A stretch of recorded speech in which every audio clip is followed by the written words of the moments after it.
i7 ગુજરાતનો અવાજ। નમસ્કાર દર્શક મિત્રો, i7 ન્યૂઝ ગુજરાતીની સાથે હું છું આપની સાથે પાયલ બામભણિયા। તો જોઈએ આજના મહત્વના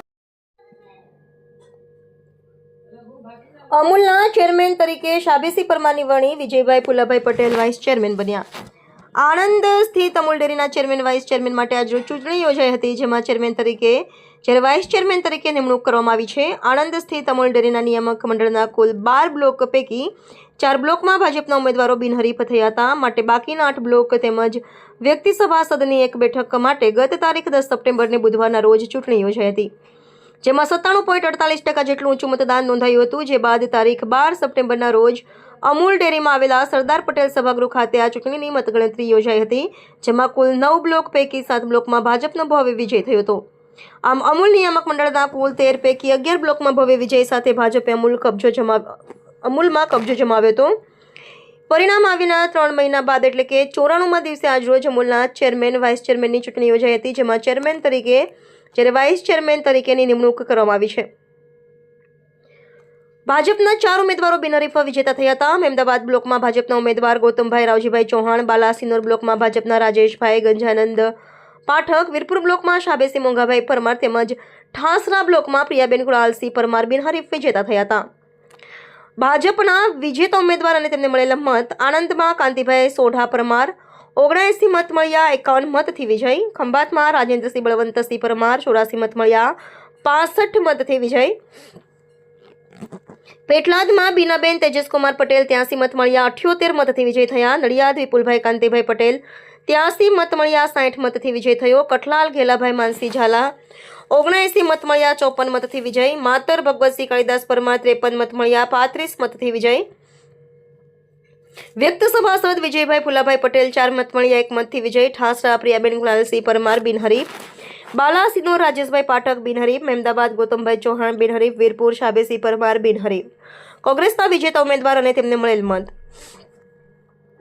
બોરસદ રાજેન્દ્રસિંહ ધીરસિંહજી પરમાર 52 મત મળ્યા 12 મતથી વિજય થયા, કપડવંજ ભુરાભાઈ લક્ષ્મણભાઈ સોલંકી 61 મત મળ્યા 11 મતથી વિજય થયા, વ્યક્તિગત સભાસદમાં ભાજપના વિજયભાઈનો 1 મતથી વિજય થયો હતો। આણંદ અમૂલ નિયામક મંડળની ચૂંટણીમાં વ્યક્તિ સભાસદની એક બેઠક માટે 2 ઉમેદવારોના મેદાનમાં હતા। આ વિભાગમાં કુલ 7 મત પડ્યા હતા, જે પૈકી 4 મત ભાજપના વિજયભાઈ ફુલાભાઈ પટેલને મળ્યા, તેઓને વિજેતા જાહેર કરવામાં આવ્યા હતા। રિપોર્ટર નરેન્દ્ર શર્મા, આણંદ। વિશ્વવિખ્યાત અમૂલ ડેરી આણંદની ચૂંટણીમાં ભારતના વડાપ્રધાન નરેન્દ્ર મોદી સાહેબ, સહકાર મંત્રી અને ગૃહમંત્રી અમિતભાઈ શાહ સાહેબ,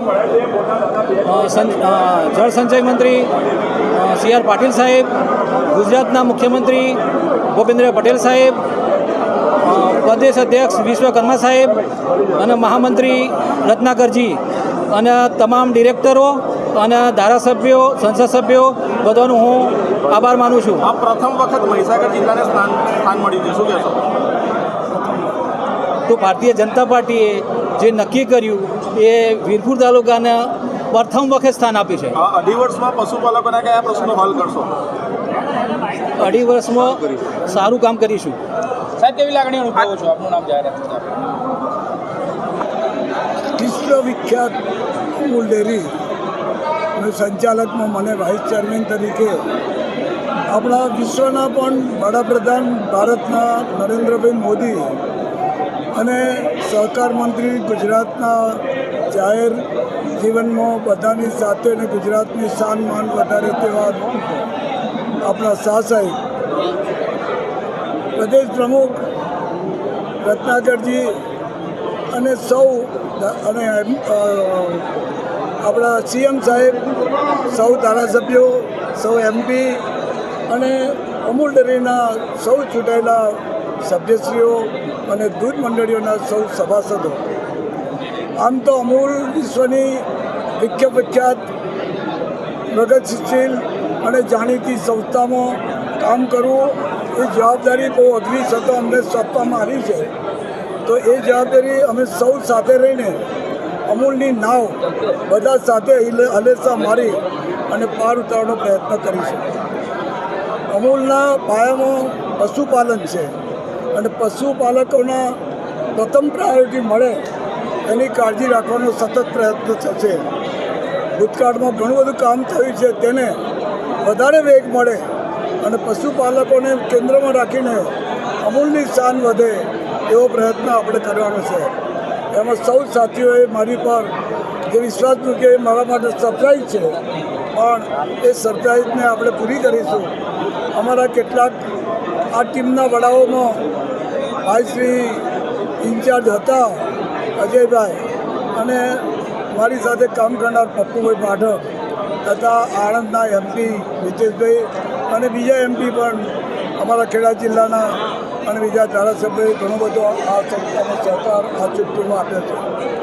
આ ચૂંટણીને એક પાર્ટી રીતે નહીં પણ સહકારના બેઝ ઉપર આપણે સૌએ સાથે મળીને, પત્રકારો પણ સાથે મળીને, અમારી કોઈ ભૂલ થાય કે સમજૂતી આપવાની હોય તો અમે સ્વીકારવા તૈયાર છીએ, કારણ કે આખરે તો બધાની સંસ્થા છે અને પશુપાલકોને કેન્દ્રમાં રાખીને ચાલીશું.